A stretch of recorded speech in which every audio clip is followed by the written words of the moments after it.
They are young, energetic, ambitious, chasing dreams, deadlines, degrees, and success.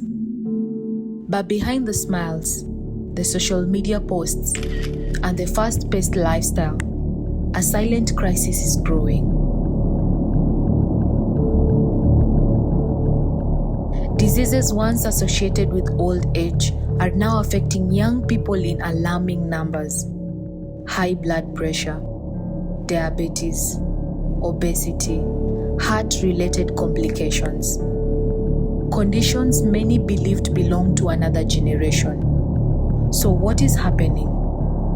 Are young people knowingly risking their health through unhealthy lifestyles? Or are they victims of a stressful modern world that leaves little room for healthy living?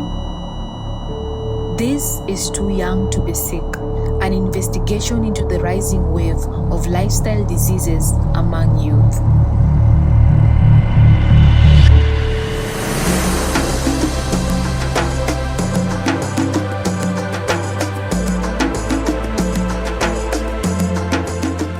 For many young people, sickness is the last thing on their minds.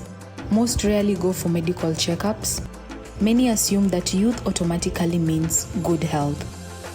But doctors are now reporting an increase in young patients diagnosed with hypertension and diabetes. So a study shows that just in Old Town Mombasa, the age of an adult, there is a prevalence of 32.6% of people suffering with hypertension or high blood pressure.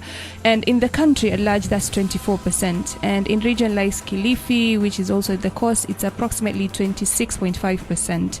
Now, we're also told that the number of people that live with this, you called it a silent killer, and they have no idea they have it, is around 48 to 50%. That is a very huge number when you look at it.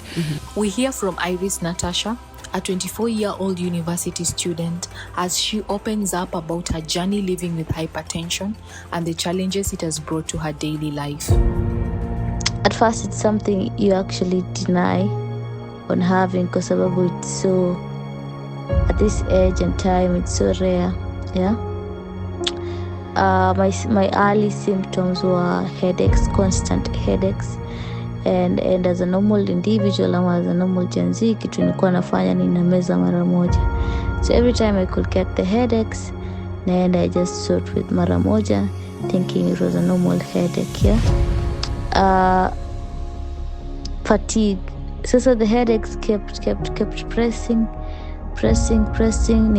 nikaanza kusikia uchovu kwa mwili, na hapo sasa ndo nikaona niende kupata matibabu zaidi.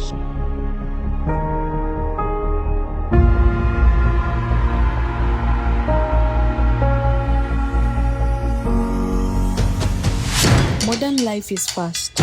Young people juggle school, work, financial pressure, and social expectations.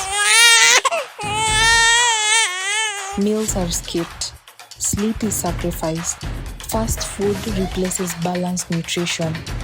Physical activity becomes less of a priority.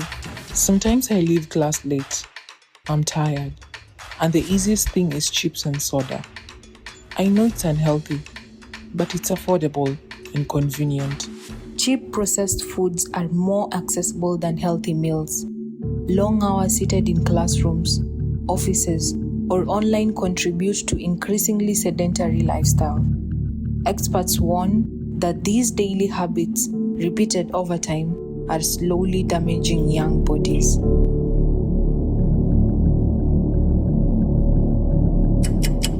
Beyond diet and exercise, another visible factor is fueling the crisis. Stress, academic pressure, unemployment, financial struggles, family expectations. For many young people, stress has become a normal part of life.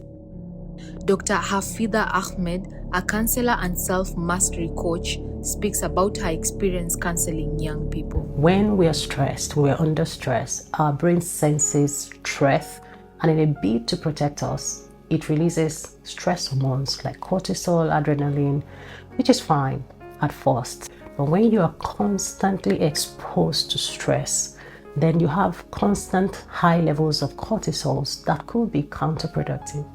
So that means your body has high level of cortisol that increases inflammation.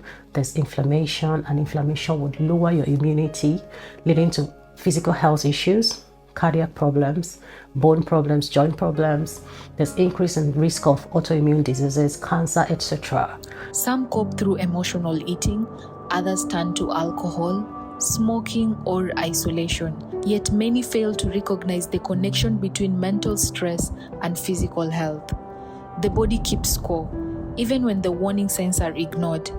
One of the greatest dangers is silence. Lifestyle diseases often develop slowly. In many cases, symptoms appear only after serious damage has already occurred. We speak with Dr. Lily Sophie Mbarak, a clinical nutritionist at Ganjoni Hospital, Mombasa.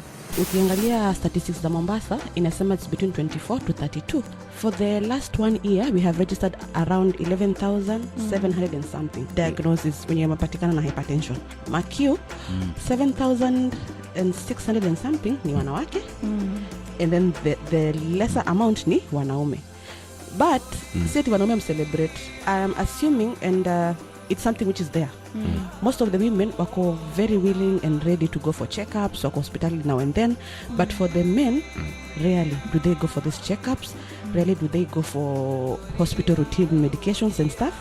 So that's why we might be missing a number of the men, the foods that we are taking.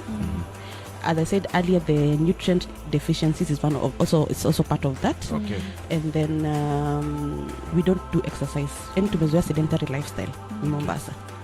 So we have foods which can help us to maintain our blood pressure, but now the problem is how are we preparing them? Because the way we are preparing our foods, ziko na what we call hidden salt. Your hidden salt na blood pressure haziendani. That is why new cases of hypertension zitaendelea kupatikana.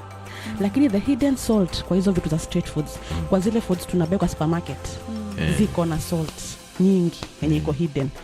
Anything unakula na sio umepika na iko na flavor, salt. And that is the hidden salt which is poisonous. So everybody should be aware. Kila mtu akuwe na fanya regular check-up. Either ni self-monitoring nyumbani, ama if you get a chance to go to the facility, fine. I also want to urge the government, especially Mombasa County. I'm not talking about the other counties because siko huko. Wakati tuko na forums, iwe ni chief barazas, iwe ni msanii anakuja, iwe ni county na fungua vitu zake, tukuwe na pot ama a place secluded where people can go and check their blood pressure. It will not cost anything the county. Si pesa ni hata it's free. Just bring the machines, eka a health practitioner hapo afanye, it will help. The other thing, fight always to understand the root cause of your pressure. Root cause ya pressure yako, si root cause ya pressure ya mwenzako. And that way we are going to reduce the rates of hypertension. Blood pressure checks are rare. Blood sugar tests are uncommon. As a result, diagnosis comes late, and late diagnosis can mean lifelong complications. But this crisis raises difficult questions. Are young people solely responsible for their choices? Or is it society creating environments that make unhealthy living unavoidable? Fast food is cheap and heavily marketed. Healthy food is often expensive. Safe recreational spaces are limited in many areas. Mental health support remains inaccessible for many youths. Behind every statistics is a real person, young people forced to change their lives after shocking diagnoses, dreams interrupted by medication, daily routines transformed by strict diets and hospital visits. For some, the diagnosis became a wake-up call, a chance to reclaim their health before it was too late. Others continue to struggle physically, emotionally, and financially. The rise of lifestyle diseases among youth is no longer a distant threat. It is happening now. In schools, in workplaces, in homes, in silence. This investigation reveals that behind the growing crisis lies a complex mix of unhealthy habits, stress, limited awareness, and environmental pressures. But perhaps the most dangerous belief of all is the assumption that youth guarantees good health, because disease does not always wait for old age. And unless awareness, prevention, and healthier lifestyle become a priority, more young people may continue getting sick before their time. This is Too Young to Be Sick.